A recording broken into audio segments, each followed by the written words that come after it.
Sea tu nombre en esta hora, Señor. Queremos agradecerte porque hasta aquí tú nos has acompañado. Gracias, Padre, porque nos concedes el privilegio de estar en tu casa de oración y aprender más de ti, más de tu palabra, más de tu mandamiento, más de tu amor. Así que, Padre, pedimos que tú te manifiestes en este lugar por medio de tu Santo Espíritu, de tus santos ángeles, pero que también estés en nuestros corazones, que tú que abras nuestro entendimiento para que nosotros podamos entender el mensaje que tú has preparado para cada uno de nosotros en esta noche, a fin de que lo podamos atesorar, lo podamos practicar en nuestras vidas y también compartirlo con aquellas personas que nos rodean. Señor, todo esto te lo entregamos en tus manos de amor, pidiendo tu paz y bendición para cada uno de los hermanos y hermanas que están aquí presentes y también para aquellos hermanos y hermanas que nos están siguiendo a través de las redes sociales. En el nombre de Cristo Jesús, amén. Pueden tomar asiento, hermanos. Hemos estado hablando de distintos pasos que el Señor Jesucristo ha dado en su vida, porque la idea es que nosotros como cristianos aprendamos a caminar con Cristo. Y no es que Cristo vaya por un camino y nosotros vayamos por otro. Entonces nunca nos vamos a encontrar con Cristo. Y la idea es conocer qué pasos dio Cristo aquí en la tierra y qué paso está dando Cristo en el cielo para nosotros poder estar seguros de que lo estamos siguiendo, que estamos caminando con Él. En el tema de esta noche lleva por título el alimento espiritual. Y el versículo que vamos a leer nos habla acerca del lugar santo, que recién se estuvo haciendo unas preguntas, pero vamos a hacer un breve repaso para beneficio de aquellas visitas que nos están visitando por primera vez. El versículo dice lo siguiente, se encuentra en Hebreos capítulo 9, versículo 2. Hebreos capítulo 9, versículo 2, dice, porque el tabernáculo, hermanos, ahora vamos a ver una figura, es la carpa, es la tienda donde se hacían los rituales en el santuario terrenal, cuando eso existía. Porque el tabernáculo estaba dispuesto así. En la primera parte, llamada lugar santo, estaba el candelabro, que fue un mueble que vimos ayer y que analizamos ayer, y el que vamos a analizar hoy es la mesa y los panes de la proposición. Así que vamos por beneficio de los hermanos que nos están visitando en esta tarde, vamos a hacer un breve recuento de los pasos que Cristo dio cuando vino aquí a la tierra y se encarnó. Vamos primero a mostrar el santuario. A ver, Saúl, si pones exactamente. Ahí nosotros tenemos el santuario. Ustedes ven que es un terreno cercado por una cerca de cortinas de lino blanco, que habíamos dicho que de frente eran 22 metros con 50 centímetros y de profundidad 45 metros.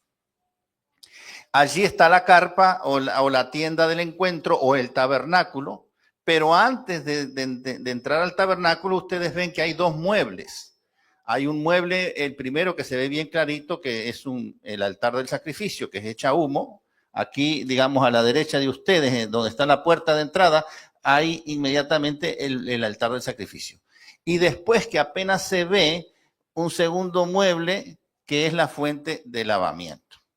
Entonces, nosotros hemos estado analizando todos los pasos que dio Cristo. Cuando Cristo vino a la tierra y se encarnó y nació como un bebé, no nació dentro del santuario, nació en el campamento, donde están las carpas que rodean al campamento. Habíamos dicho que las tribus de Israel, eran 12, estaban dispuestas en forma correcta y bien organizada, 3 tribus al frente del santuario, 3 a un costado, 3 al otro costado y las otras 3 al fondo del santuario. Pero todos rodeando el santuario. Y el santuario era el centro del campamento. Cuando esa nube que aparece allí sobre el tabernáculo, sobre la carpa, se movía, porque esa era la presencia de Dios manifestada allí en la nube, eso indicaba que el campamento se tenía que mover también. Entonces todo el mundo a desarmar sus tiendas y los levitas desarmaban el santuario y a marchar detrás de la nube, y cuando la nube paraba en el desierto, allí se volvía a instalar todo el mundo. ¿Qué se instalaba primero? El santuario. Y siempre apuntaba la puerta de entrada del santuario, como la del atrio, hacia el este. Porque los que adoraban al sol, los que adoraban mal, adoraban mirando al este. Y entonces Dios hizo que la puerta estuviese hacia el este, porque el que iba a adorar a Dios, el que iba a entrar al santuario, le iba a dar la espalda al este. Y le iba a dar el frente al verdadero Dios, a quien debería adorar. Muy bien, después de eso vimos el siguiente mueble al entrar ya al atrio, al patio, al atrio. El siguiente mueble era el de la cruz, donde está el altar del sacrificio. A ver, Saúl, si puedes poner la segunda imagen. El altar del sacrificio, donde allí se hacían los sacrificios de los corderitos y chivitos y macho cabrío, carneros, en fin. Y también hasta toros se sacrificaban. Pero ese altar del sacrificio realmente es un símbolo de la cruz de Cristo que iba a padecer en el futuro. Luego de ese mueble, ustedes ven un poquito más acerca de la cortina azul allá, que hay dos sacerdotes vestidos de blanco y hay una fuente. Bueno, ahí está el lavacro. Pero vamos antes de poner el lavacro, quiero decirle que Cristo nació en el campamento y en un momento dado fue llevado como cordero al matadero, es decir, fue llevado hasta el altar del sacrificio, y allí donde Cristo murió. Cristo fue sepultado y resucitó en el siguiente mueble que vamos a ver ahora, que es el lavacro, en la fuente de lavamiento. Esa misma. Allí el sacerdote, antes de entrar a la tienda, se tenía que lavar las manos y los pies, porque aunque ya se había purificado en la casa, tenía que hacer otro ritual de purificación, porque en el altar del sacrificio se estaba manipulando el pecado. El corderito inocente que entraba venía con el hombre pecador, y entonces el hombre ponía las manos sobre el corderito y le transfería toda la culpa de pecado al corderito. Y entonces el corderito quedaba contaminado de pecado. Y se le aplicaba la ley, la penalidad de la ley. ¿Qué decía la ley o qué dice la ley? La paga del pecado es muerte. Por lo tanto, la muerte le caía al corderito. Pero ese corderito en realidad apuntaba al verdadero Cordero de Dios que quita el pecado del mundo. ¿Quién es el verdadero Cordero? A Cristo. Que Cristo en el futuro iba a venir, y vino 4000 años después de creada este mundo, y él iba a pagar por los pecados de todas las personas del mundo, desde las que nacieron antes de él, desde Adán y Eva hasta él, las que vivieron contemporáneas con él, y todas las personas que iban a ser hasta el futuro y que nos llega a nosotros.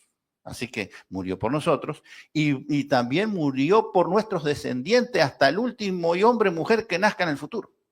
La muerte es la muerte de Dios, hermano, en la cruz. Una muerte única y una vez para siempre. Entonces, ¿quién se beneficia de esa muerte? El que cree. El que cree en Cristo se beneficia de la muerte. ¿Y qué beneficio da la muerte de Cristo? Es que Él ocupó el lugar de nosotros. Si todos nacemos condenados a muerte, porque todos somos pecadores, y todos deberíamos morir. Pero Cristo, al morir por nosotros, nos libera de la condenación de la ley, y entonces ahora nosotros tenemos vida eterna en Cristo Jesús. Pero para mantener la vida eterna, hermanos, y para mantener la salvación, nosotros tenemos que comprometernos con Cristo a vivir como Él nos indica en su palabra.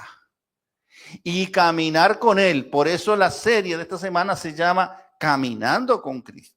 Y nosotros tenemos que seguir el mismo paso que hizo Cristo. Salir del campamento, es decir, salir del mundo e ir hacia el altar del sacrificio y allí sacrificar a ese hombre o a esa mujer rebelde a Dios, que tenía un mal carácter, que tenía malas costumbres, malos hábitos, que se oponía a las cosas de Dios. Muere esa persona allí en el altar del sacrificio y es sepultada en el agua. Y el agua es el bautismo. Y luego sale del agua como una nueva persona, un bebé espiritual, una vida nueva en Cristo. Porque a partir de allí, de la resurrección, de la renovación, de la regeneración en el lavacro, entonces comienza ahora a ver las cosas completamente diferentes. Sus hábitos cambian, sus metas futuras cambian, su manera de pensar cambia, su manera de hablar cambia. El que era vicioso deja del vicio. El que le gustaban las cosas ajenas, llevárselas para su casa, deja de robar. Y el que era grosero en la forma de hablar, deja de ser grosero y ahora es una persona caballeresca, simpática, que se expresa bien. Y comienza a aprender paso a paso cómo caminar con Cristo. Y una vez que resucitó o se regeneró en el lavacro, que significa el bautismo de la persona, el bautismo es el inicio en la vida cristiana, no es el fin, hermano. Y una vez que la persona está purificada y renacida en el lavacro, entonces está en condiciones de entrar al lugar santo. Y en el lugar santo, habíamos explicado ayer, la tienda que ustedes vieron al principio en la primera figura, era una tienda que tenía 2 habitaciones. La primera habitación, digamos, de la puerta hasta aquí, por ejemplo, es el lugar santo. Donde ustedes están aquí sentados sería el lugar santo. Y de aquí para este lado, aquí hay un velo, que lo vamos a ver después. Es el lugar santísimo. En el lugar santo hay 3 muebles, habían 3 muebles. Bueno, en el cielo todavía existe ese santuario. Me estoy refiriendo al de la tierra. El de la tierra ya no existe, pero en el cielo sí existe, todavía está. Y Cristo está trabajando en ese santuario, en el santuario celestial. ¿Qué está haciendo? Está ministrando a favor de cada uno de nosotros. Si nosotros vamos arrepentidos a Cristo y confesamos nuestro pecado a Cristo, Cristo nos reconcilia con su Padre. Y entonces nos da entrada al reino de los cielos. ¿Le gusta el regalo del Señor? Pero nosotros tenemos después la responsabilidad de cuidar el regalo, hermanos. El regalo que nos da Cristo lo tenemos que cuidar. Ya eso no es responsabilidad de Dios, es responsabilidad de uno. Imagínese que a usted un amigo o su papá, por ejemplo, o su hermano, venga y le regalen un carro, por ejemplo. Les da la llave y aquí está el carro 0 kilómetros. ¿Quién tiene la responsabilidad de ahí en adelante de ponerle la gasolina, ponerle el agua, hacerle el cambio, de hacerle el tune-up cada tanto y de cuidarlo, de no maltratarlo? ¿A quién es la responsabilidad? ¿El que dio el regalo o el que lo recibió? El que lo recibió. Y aquí pasa lo mismo, hermano. Dios nos regala la salvación y la vida eterna en Cristo Jesús. Y cuando usted la acepta, en ese mismo momento Dios le hace ese regalo. Pero de ahí en adelante la responsabilidad de mantenerse salvo, mantenerse unido a Cristo, mantenerse en el cuerpo de Cristo, es de usted. Y si usted no aprende a caminar con Cristo, usted va creyendo que camina con Cristo, usted agarró por los caminos equivocados y se fue para otra parte. Y usted le puede decir a todo el mundo, yo soy cristiano, sí, pero está caminando, el camino es por aquí y usted se va por allá. Entonces, hay que aprender a caminar con Cristo. Entonces, una vez que la persona se purificó en el lavacro, puede entrar, está capacitada para entrar al lugar santo. Y en el lugar santo encontramos el candelabro. Ahora vamos a poner la vista del candelabro. Vimos que el candelabro representa a Cristo porque Cristo es la luz verdadera. Representa al Espíritu Santo porque el candelabro se alimenta con aceite y con fuego. O sea, sale fuego de las mechas. Entonces, son símbolos del Espíritu Santo. Dicho de paso, el Espíritu Santo estaba en el lavacro, en el altar de sacrificio, porque el altar de sacrificio tiene fuego. El Espíritu Santo también se hace presencia en la fuente de lavamiento, porque el agua representa también al Espíritu Santo y representa la palabra de Dios. Y entonces en el candelabro representa a Cristo, representa al Espíritu Santo, pero también el candelabro representa a la palabra de Dios. Lámpara es a tus pies tu palabra y lumbrera a mi camino, dice allí el Salmo 119, 142. 105, 119, 105. Pero también las lámparas representan a la iglesia, nos representa a nosotros, porque Cristo nos dijo a sus discípulos, ahora los discípulos de ahora somos nosotros. En aquel tiempo le dijo a los discípulos de aquel tiempo, vosotros sois la luz del mundo. Y Cristo nos está diciendo eso a nosotros hoy. Ustedes, cada uno de ustedes, son la luz de Cristo. Ahora, ¿cómo hacen ustedes que ilumine esa luz? ¿Una luz tenue que de pronto se prende, de pronto se apaga? ¿O una luz que permanece firme, siempre incandescente, iluminando bien a todos? Y fíjese que allí dice que debe iluminar bien en la casa. Vamos a leerle el versículo, vamos ahí a Mateo, vamos a poner Mateo 5 del 14 al 16.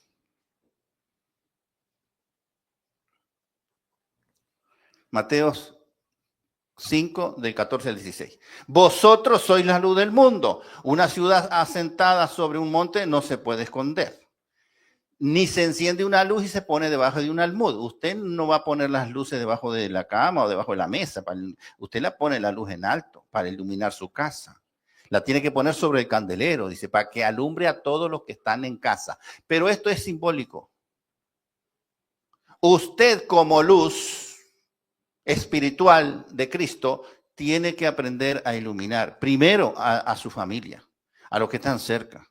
Usted tiene que dar el ejemplo. Es lo que está diciendo esa palabra.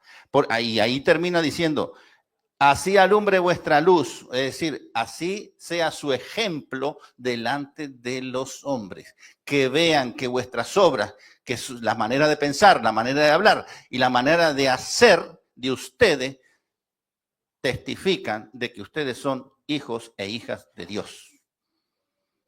Y entonces las otras personas van a darle gracias a Dios, van a glorificar a Dios, porque se van a encontrar con un verdadero y genuino cristiano en sus vidas. Y eso es lo que Dios espera de nosotros. Ahora vamos al siguiente mueble. Vamos a ver la mesa y los panes de la presencia o la mesa y los panes de la proposición. Una mesa hecha de madera de acacia, una madera resistente a los cambios de temperatura en el desierto, pero toda forrada o enchapada en oro. Y sobre esa mesa habían 12 panes. Ustedes saben que los panes del oriente son como las pitas que ustedes encuentran en el supermercado aquí, que son un pan redondo, tipo tortilla, pero grueso. Esa es la forma del pan de allá del oriente. Por eso ahí dice, se ve la figura como 12 tortas o 12 panes. Ahora, Este mueble estaba también dentro del lugar santo. Nosotros tenemos que, mediante la Biblia, descubrir en qué lugar estaba y lo que la Biblia dice acerca de lo que representa la mesa de los panes. Vamos a leer Hebreos capítulo 1, versículo del 1 al 3. Y dice lo siguiente: Dios, habiendo hablado muchas veces y de muchas maneras en otros tiempos a los padres por los profetas, en estos postreros días nos ha hablado por el Hijo, a quien constituyó heredero de todo, por quien asimismo hizo el universo, el cual, siendo el resplandor de su gloria y la imagen misma de su sustancia, es decir, igualito al Padre, y quien se sustenta todas las cosas con la palabra de su poder, habiendo efectuado la purificación de nuestros pecados por medio de sí mismo, y esta es la parte clave, se sentó a la diestra de la majestad en las alturas. Vamos a leer otro versículo. Hebreos 8, versículo 1. Ahora bien, el punto principal de lo que venimos diciendo es que tenemos tal sumo sacerdote, el cual se sentó a la diestra del trono de la majestad en los cielos. Ahí está hablando de un trono. Y que el Hijo se sentó a la diestra del Padre, a la derecha del Padre. Vamos a leer a otro versículo que dice, que está allí en Apocalipsis capítulo 3, versículo 21. Al que venciere, le daré que se siente conmigo en mi trono, dice Cristo Jesús, así como yo he vencido. La lucha del cristiano es esa, y me he sentado con mi Padre en su trono. ¿Dónde se encuentra ese trono? Tenemos que saber, ese trono obviamente está en el cielo, pero ¿en dónde? ¿Está en el lugar santo? ¿Está en el lugar santísimo? ¿Está fuera del santuario? Ya lo vamos a ver. Vamos a leer ahora la respuesta. Vamos a leer Apocalipsis capítulo 4, versículo del 1 al 5. Básicamente es el 5 el que tiene la respuesta. Después de esto miré y aquí una puerta abierta en el cielo. Si la puerta está abierta, se refiere a la puerta del tabernáculo en el cielo. Y la primera voz que oí de trompeta hablando conmigo dijo: sube acá y te mostraré las cosas que sucederán después de estas. Y al instante yo estaba en el espíritu, y aquí el trono establecido en el cielo, y en el trono uno sentado. Ese uno sentado en el trono, ¿quién es? ¿Cristo o el Padre? El Padre, el Padre. Ahí Juan está viendo al Padre en el trono. Y el aspecto del que estaba sentado era semejante a piedra de jaspe y de cornalina, y había alrededor del trono un arco iris semejante en aspecto a la esmeralda. Y alrededor del trono habían 24 tronos, y vi sentados en los tronos a 24 ancianos vestidos de ropas blancas con coronas de oro en sus cabezas. Y ahora viene la parte clave. Y del trono salían relámpagos, truenos y voces, y delante del trono ardían 7 lámparas de fuego, las cuales son los 7 espíritus de Dios. Ayer vimos las 7 lámparas de fuego, hermano. Y habíamos dicho que ¿en qué lugar estaban las lámparas de fuego? En el lugar santo. Así que las lámparas de fuego están frente al trono. Y al frente al trono lo que había eran las mesas de los panes. Vamos a poner la mesa de los panes otra vez en la figura. Frente las lámparas, las 7 lámparas, estaban las mesas de los panes con los panes de la proposición. Y ese mueble está representando el trono de Dios en el lugar santo. Por eso hay 2 hileras de panes. Una representa al Padre y la otra hilera representa ¿a quién? al Hijo. Fíjese que el Hijo dice de sí mismo lo siguiente. Vamos a leer Juan 6, versículo 51. Juan 6, versículo 51. Yo soy, ¿qué cosa? El pan vivo que descendió del cielo. Si alguno comiere de este pan, vivirá para siempre. Y el pan que yo daré es mi carne, la cual yo daré por la vida del mundo.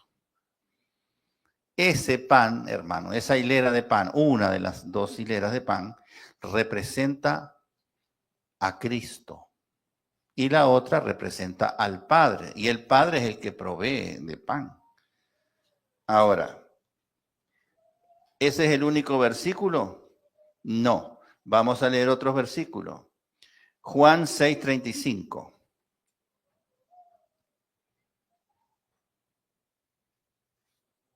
Jesús les dijo, yo soy el pan de vida, el que a mí viene nunca tendrá hambre y el que en mí cree no tendrá sed jamás.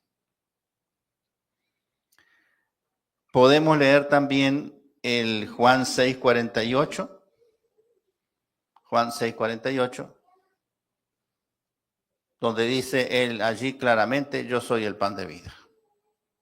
Y el versículo que acabamos de leer, que era Juan 51, donde dice, yo soy el pan vivo que descendió del cielo. Porque también el maná representa a Cristo. El pan que estaba allí sobre la mesa de los panes representa al Padre y al Hijo. Alguien me preguntó, ¿y el Espíritu Santo dónde está? ¿Por qué no hay 3 hileras? Además, nosotros vimos recién que el Espíritu Santo acompaña a Cristo y al cristiano, porque el Espíritu Santo se presentaba también en el altar del sacrificio, donde se presentó Cristo. El Espíritu Santo se representó en el lavacro, donde Cristo es el símbolo de la resurrección de Cristo y de la resurrección del cristiano. Allí estaba en el lavacro. El Espíritu Santo se hace acto de presencia en el candelabro, porque el candelabro se usa el aceite y el fuego. Pero en la mesa de los panes, allí hay 2 hileras nada más. Una representa al Padre y la otra al Hijo. Digo, ¿dónde está el Espíritu Santo? Y dije, bueno, vamos a leer una respuesta. Vamos a leer la respuesta en la Biblia para que yo no se las diga, sino que la misma Biblia hable y les diga dónde está el Espíritu Santo en la mesa de los panes. Vamos a leer Levítico,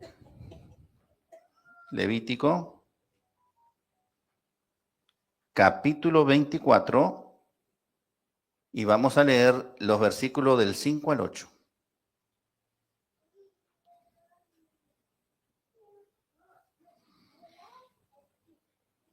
Y tomarás flor de harina y cocerás de ella 12 tortas o 12 panes. Cada torta será de 2 décimas de efa. Es una medida.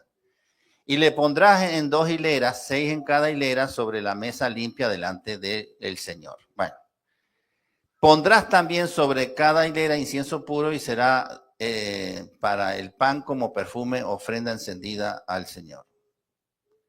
Cada día de reposo, y aquí está algo muy interesante también. El cambio de los panes, ¿cuándo se hacía? En Shabbat. ¿Por qué en Shabbat?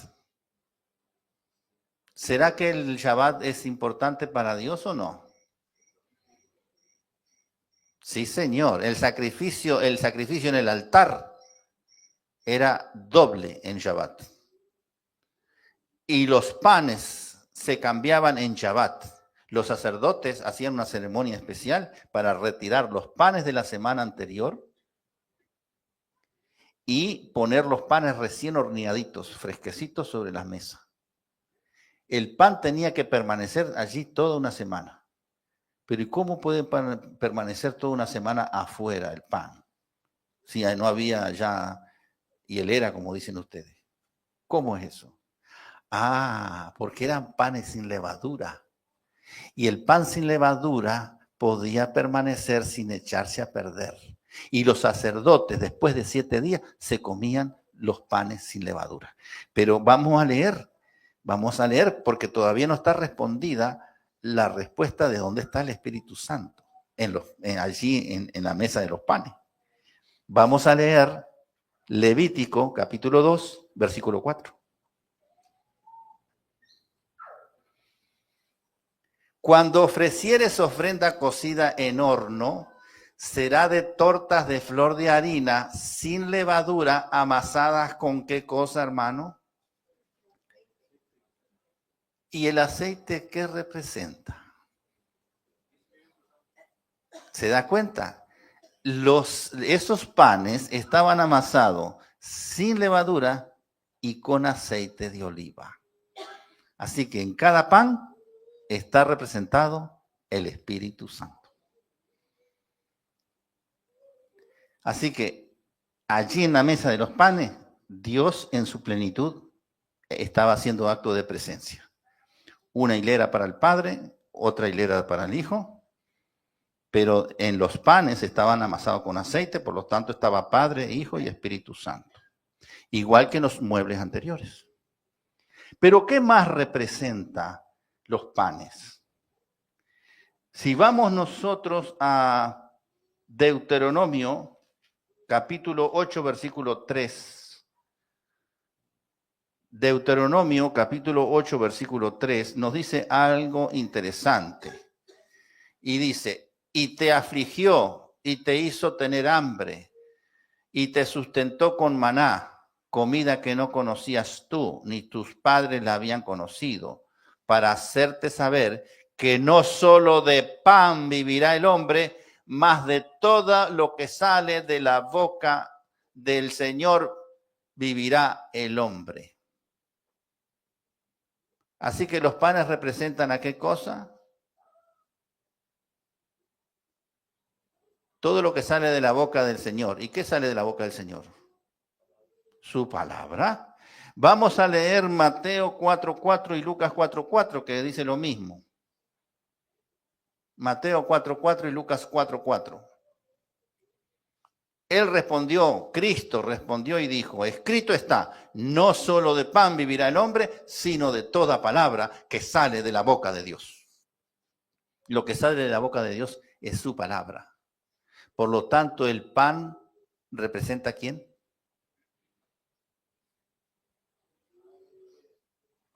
¿Qué representa? Vimos que representa al Padre, al Hijo y también está el Espíritu Santo. Pero representa ¿qué otra cosa? La palabra de Dios, hermano.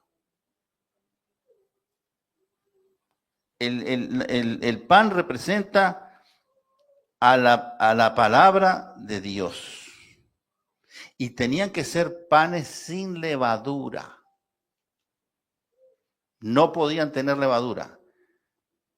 Los panes sin levadura podían resistir una semana completa sin echarse a perder. Si usted pone un pan con levadura fuera de la nevera o de la hielera, como quiera llamarle, se pone rancio o empieza a echar moho.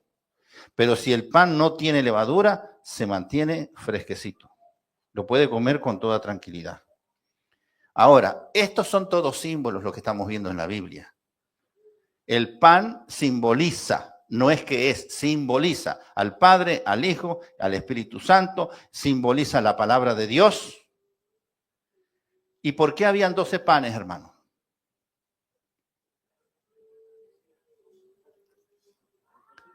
Porque eran 12 las tribus. Quiere decir que los panes representan al pueblo de Dios. ¿Y quién es el pueblo de Dios hoy en día? Nosotros. Por lo tanto, esos panes nos representan a nosotros. Y ese es el alimento espiritual que nosotros debemos alimentarnos todos los días. Todos los días debemos alimentarnos de la palabra de Dios.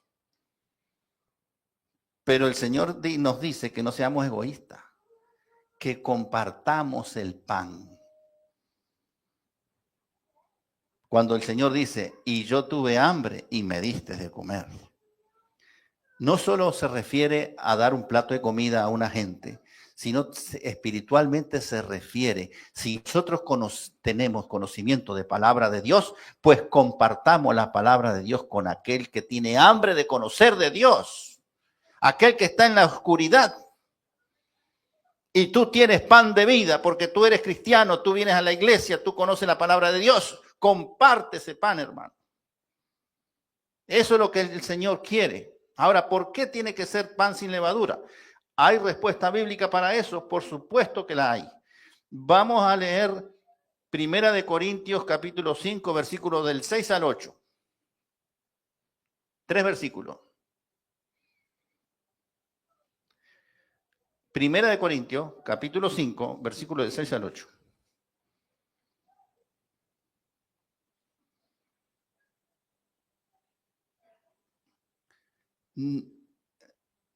Ok, no es bueno, no es buena vuestra jactancia. ¿No sabéis que un poco de levadura leuda toda la masa? El 7. Limpiaos pues de la vieja levadura para que seáis nueva masa, sin levadura como sois, porque nuestra Pascua, que es Cristo, ya fue sacrificada por nosotros. Y ahí viene el versículo clave. Así que celebremos la fiesta, se refiere a la Pascua, no con la vieja levadura, ni con la levadura de malicia y maldad, sino con panes sin levadura de sinceridad y de verdad. ¿Qué simboliza la levadura, hermanos? La malicia y la maldad, el pecado. ¿Y qué simboliza el pan sin levadura? La verdad, la sinceridad y la verdad. En Juan 17, Cristo le dice a sus discípulos, a Dios en oración, santifícalos, es decir, que santifique a los discípulos. A Dios, al Padre le está diciendo, Juan 17, santifícalos en tu verdad, tu palabra es verdad. Así que el pan sin levadura significa la verdad. Y la palabra de Dios es verdad. Así como el Padre, Hijo y Espíritu Santo es verdad. Por lo tanto, simbólicamente nosotros debemos comer el pan que se pone en la mesa de los panes de la proposición, que se puede entender como el hecho de estudiar la Biblia continuamente todos los días, porque ese es el pan que debería estar allí sobre la mesa, continuamente. A su vez, nosotros somos representados por ese pan, transformados en ese pan. Nosotros somos pan para otra persona. Otra persona que tienen hambre y no tienen ningún conocimiento del Señor, pero que están buscando ansiosamente saber del Señor, nosotros somos alimentos para ellos. No es que nos van a comer a nosotros, sino el conocimiento que nosotros tenemos de la palabra, esas personas se van a alimentar. Quiero contarle aquí la historia que muchos de ustedes conocen, que se encuentra en Mateo 14 Mateo 14 del versículo 15 al 21. Allí la gente que estaba siguiendo a Cristo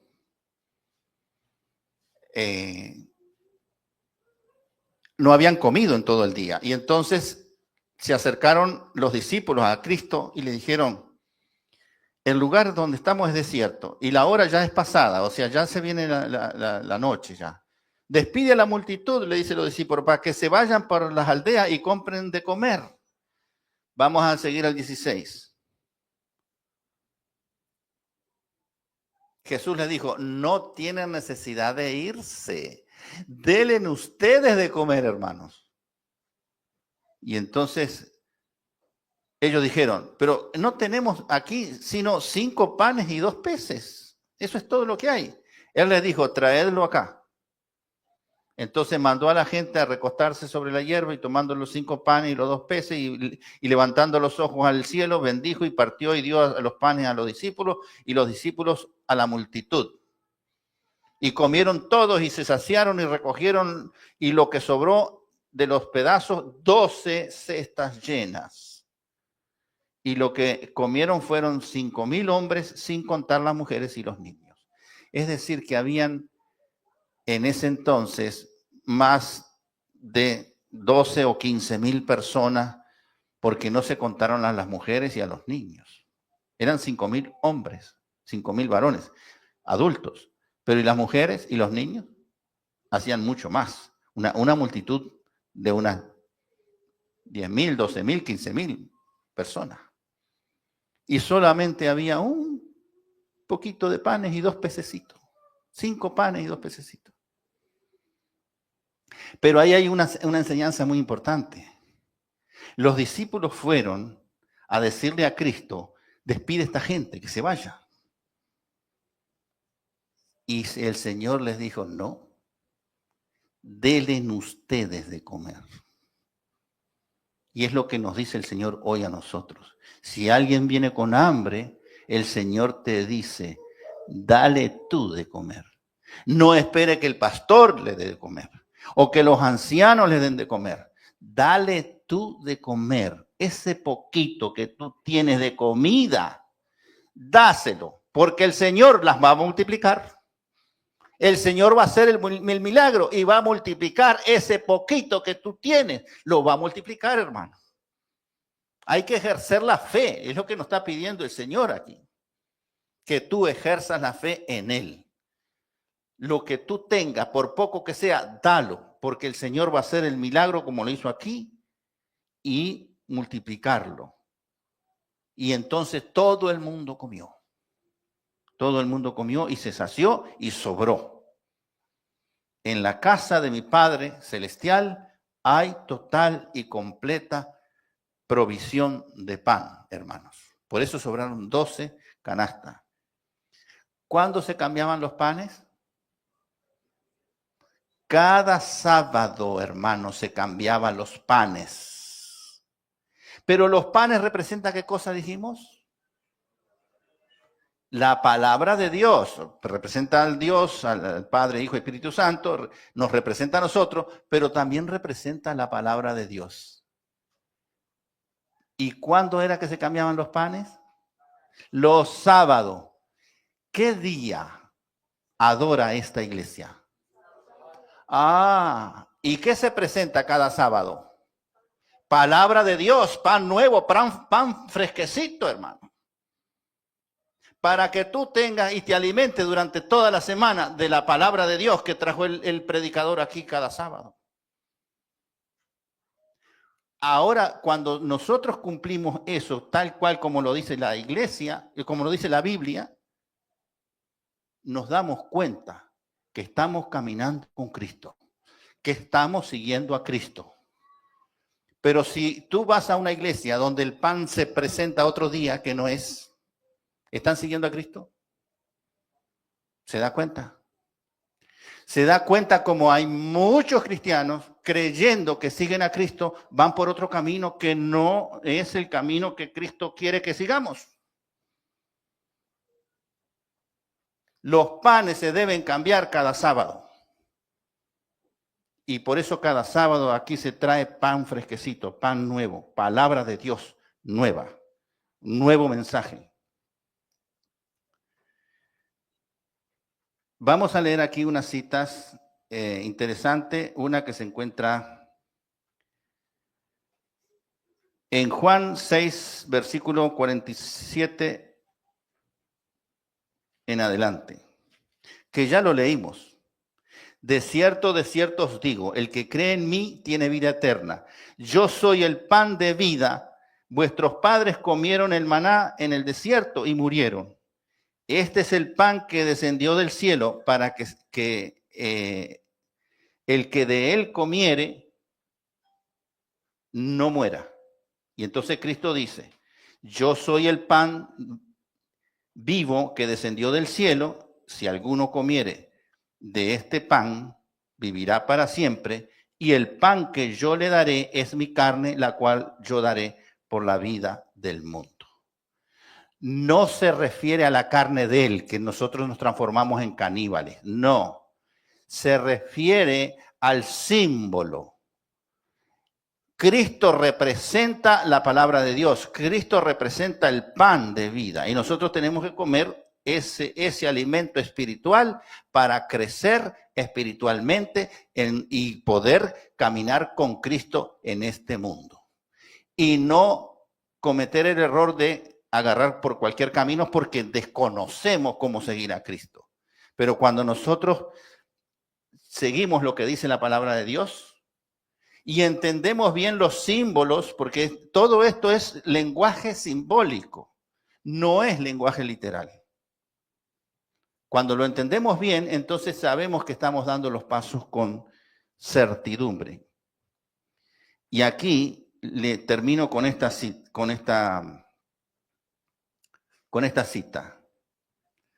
Se hacen estas preguntas. ¿Qué haremos para hacer la obra de Dios? ¿Qué haremos para ganar el cielo? Estas importantes preguntas han sido respondidas por todos los que quieren saber. Esta es la obra de Dios, que creáis en el que Él envió. Es decir, que creáis en Cristo. Porque el pan de Dios es aquel que descendió del cielo y da vida al mundo. ¿Quién descendió del cielo, hermano? Cristo, y se encarnó y se hizo hombre. Yo soy el pan de vida, el que viene a mí nunca tendrá hambre, y el que en mí cree, dice el Señor, no tendrá sed jamás. Esta cita está en Ellen White, Cada día con Cristo, el 13 de abril, Cristo, el pan de vida. En la mesa de los panes, hermano, Dios nos habla a nosotros. En el candelabro, nosotros le hablamos al mundo las cosas maravillosas que Cristo ha hecho en nuestras vidas, que nuestra vida cambió. Y cambió para toda la eternidad.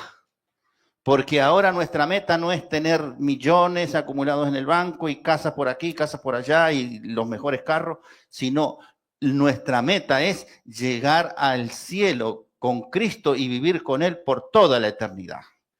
Por lo tanto, mientras Él nos da vida aquí en la tierra, nosotros la vamos a vivir para la honra y gloria de Dios. ¿Quieres tú aprender a caminar con Cristo? ¿Quieres tú ser pan de vida como lo es Cristo? Porque también el pan nos representa a nosotros. ¿Quieres ser tú luz para los demás? Porque en el candelabro la luz verdadera es Cristo, pero el Señor nos dice, vosotros sois la luz del mundo. ¿Tú quieres transformarte en pueblo de Dios? Si es así, te invito a que te levantes mientras entonamos las estrofas del himno 371 y vamos aquí a tener palabra de oración.